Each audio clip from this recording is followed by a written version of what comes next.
Olá a todos, sejam muito bem-vindos a mais um vídeo aqui do nosso canal. Meu nome é Daniel Pacheco, advogado, e hoje eu quero trazer aqui um assunto, meus amigos, que ganhou muita repercussão essa semana no mundo jurídico e até mesmo nas redes sociais.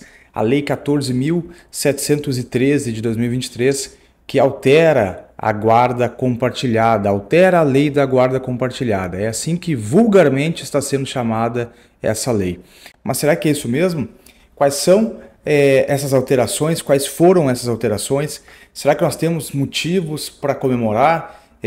Diferente de alguns advogados que eu tenho notado aí que estão trazendo um certo sensacionalismo em cima dessa notícia, eu quero te trazer aqui reflexões sensatas e um ponto de vista talvez um pouco mais coerente sobre o assunto. Fica comigo até o final desse vídeo que eu vou te falar em detalhes o que aconteceu aqui.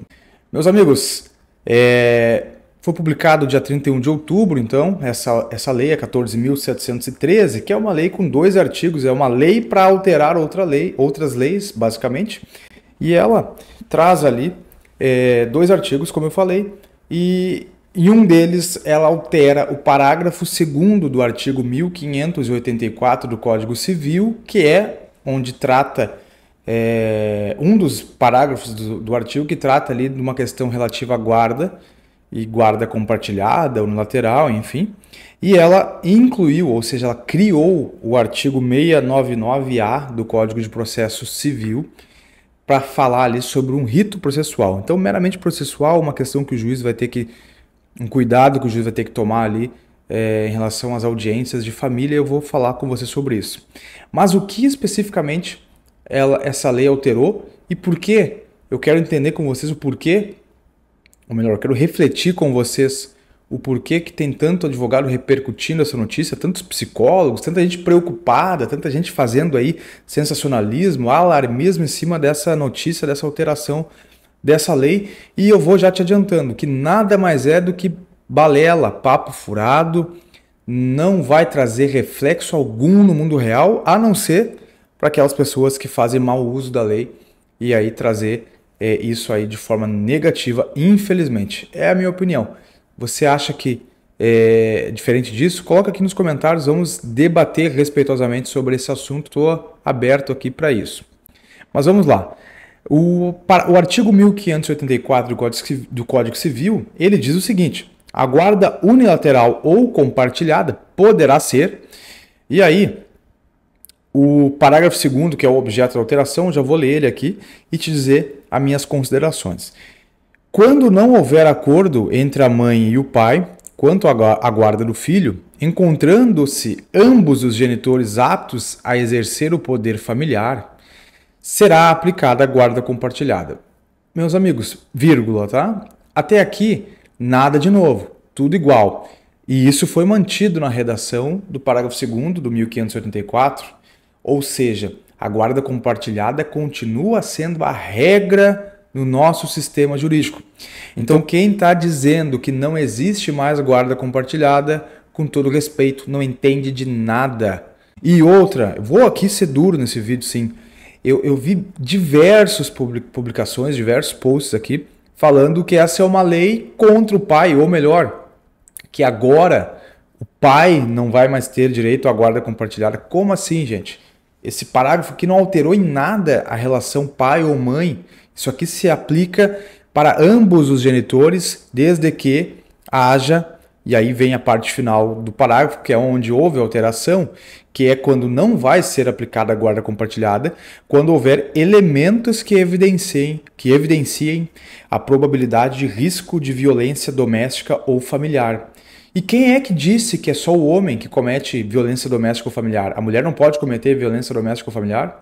Então eu quero trazer aqui essa reflexão, esse desabafo para vocês, porque se tem algo que me deixa muito, muito chateado no mundo jurídico, com esse tipo de situação. Nós, advogados, nós temos uma responsabilidade grande das informações que nós divulgamos e elas têm que ser sempre de caráter educacional, de caráter elucidativo e não nesta ótica adversarial de colocar uma parte contra a outra, que é o que infelizmente muitos colegas fazem.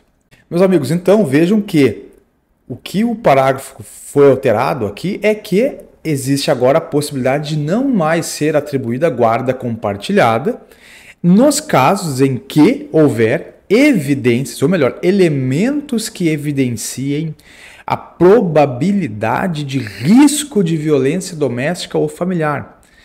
Mas vejam só que situação sensível, porque elementos que evidenciem a probabilidade de um risco de violência doméstica ou familiar.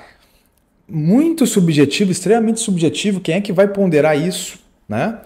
E aí, a segunda alteração da Lei 14.713, que foi a inclusão, a criação do artigo 699-A do CPC, ela fala o seguinte, que nas ações de guarda, antes de iniciada a audiência de mediação e conciliação, o juiz indagará as partes e o Ministério Público se há risco de violência doméstica ou familiar. E aí fixa um prazo aqui de 5 dias para a apresentação de prova ou de indícios pertinentes. E aí, até para os advogados que me acompanham, esse prazo aqui segue sendo prazo dia útil, né? CPC, Código é prazo processual. Meus amigos, vejam só que o legislador aqui, eu não sei com qual intuito, ele quis criar aqui mais um elemento para burocratizar o nosso processo, porque isso aqui nas mãos erradas acaba burocratizando, arrastando ainda mais um processo. Porque imaginem agora toda a audiência que nós estamos aqui, na audiência de conciliação ou ainda audiência de mediação, né? Que são coisas distintas. Mediação é uma sessão de mediação e conciliação é uma audiência, onde as partes realmente nós temos que ter aquele intuito de chegar em um consenso. O juiz agora vai interromper e vai perguntar se tem risco de violência. Poxa, colocando de novo, trazendo coisas lá de trás, né, do direito antigo, trazendo essa ótica de adversariedade entre as partes, de beligerância entre as partes, talvez aqui colocando em jogo aqui algo que talvez não exista, mas que possa trazer uma coisa negativa para aquele rito, para aquela audiência. Então eu vejo como totalmente desnecessário essa situação. E aí, meus amigos, o porquê que eu te digo que é totalmente desnecessário essa situação? Porque não falta na nossa legislação dispositivos que indiquem o que essa alteração quis dizer. Veja só no próprio Código Civil, que esse parágrafo 2º do artigo 1584, que a primeira parte está preservada, que a regra é a guarda compartilhada se ambos os pais, ambos os genitores estiverem aptos ao exercício do poder familiar. Se não tiverem aptos ao exercício do poder familiar, não vai ser aplicada a guarda compartilhada. Isso já é uma questão clara, isso já existe. E aí, se nós formos lá no artigo 1638 do Código Civil, vai dizer o seguinte: perderá o poder familiar o pai ou a mãe que, primeiro, castigar imoderadamente o filho, deixar o filho em abandono, praticar atos contrários à moral e aos bons costumes, incidir reiteradamente nas faltas previstas no artigo antecedente, que é praticar atos contrários à moral e aos bons costumes, entregar de forma irregular o filho a terceiros para fins de adoção. Ainda, perderá também o poder familiar aquele que praticar contra outrem igualmente titular do mesmo poder familiar, ou seja, presume-se aqui o outro genitor, o pai ou a mãe, homicídio, feminicídio, lesão corporal de natureza grave ou seguida de morte, quando se tratar de crime doloso envolvendo violência doméstica e familiar, ou menosprezo ou discriminação à condição de mulher. Aqui sim, a parte final do dispositivo voltado à proteção da mulher. Então vejam só, essa alteração aqui, essa inclusão dessa linha, ela vem de 2018, já existe dispositivo para isso. Então se aquele genitor, aquela genitora que comete violência contra o outro genitor no âmbito da violência doméstica, e aí leia-se violência doméstica contra a mulher, ele já não vai estar apto ao exercício do poder familiar. Por consequência, sequer está apto ao exercício da guarda. E aí leia-se guarda compartilhada ou unilateral. Nenhuma das duas modalidades de guarda esse genitor vai estar apto. Então veja que é uma questão até mesmo redundante essa alteração que foi feita pela Lei 14.713, que está sendo amplamente comemorada pelos advogados, que parece que não leiam a lei, que não leram as leis que já existem. Então vejam só, de novo, aquele que comete estupro ou crime contra a dignidade sexual também perde o poder familiar.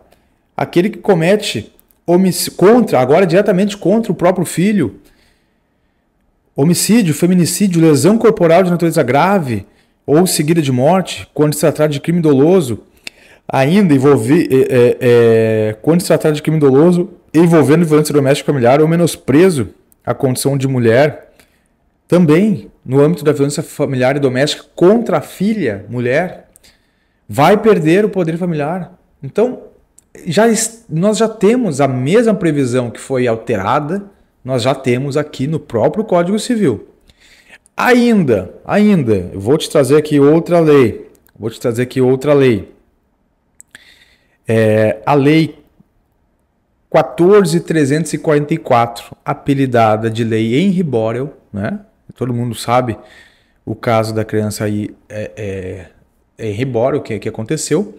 É uma lei que criou, uma lei de 2022, maio de 22, que criou aqui, como a própria lei menciona, cria mecanismos para a prevenção e o enfrentamento da violência doméstica e familiar contra a criança e o adolescente. Meus amigos, nós temos uma lei inteira exclusivamente para tratar de mecanismos de proteção exclusivamente à criança e ao adolescente no âmbito da violência doméstica e familiar.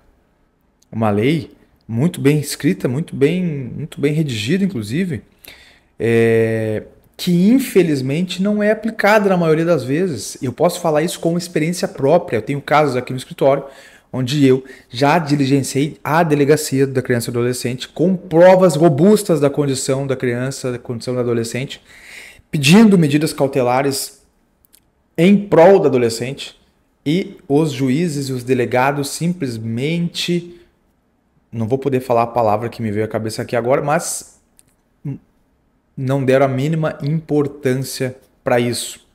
E nós temos aqui, eu não vou ler essa lei, tá? Mas nós temos aqui diversas mecanismos, inclusive de afastamento do genitor, daquele que comete agressão, que comete violência à criança, da sua residência. Então nós temos vários dispositivos na nossa legislação no âmbito da proteção da criança vítima de violência doméstica e daquele genitor que perde o poder familiar se comete violência doméstica contra o outro genitor. Então essa alteração que está sendo levianamente tratada como uma alteração contra o homem é mentira, é papo furado, tomem muito cuidado. Ainda, meus amigos, a Lei 12.318, tá? A Lei 12.318 de 2010, que é a Lei de Alienação Parental, uma lei pouco falada, inclusive, né? Aliás, fala-se bastante, mas pouco, com menos importância que deveria.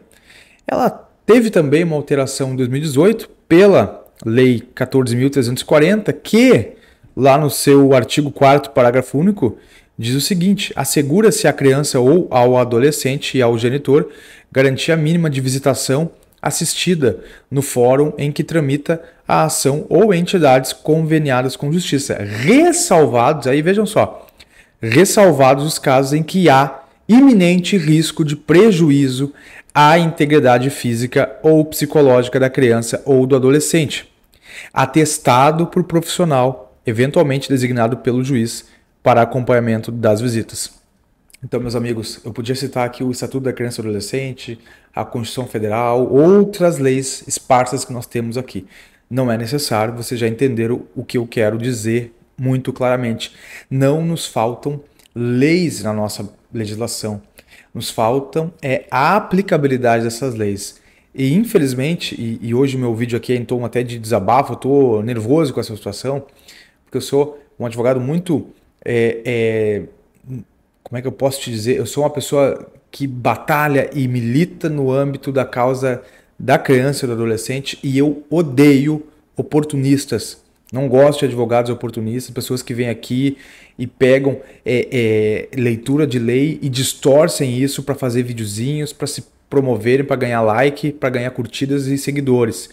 De forma errônea e equivocada, colocando pulga atrás da orelha das pessoas ainda, fazendo com que nós tenhamos aqui insegurança jurídica. E no âmbito do legislador nem preciso dizer, né, pessoal? essas alterações aqui se fazem desnecessárias.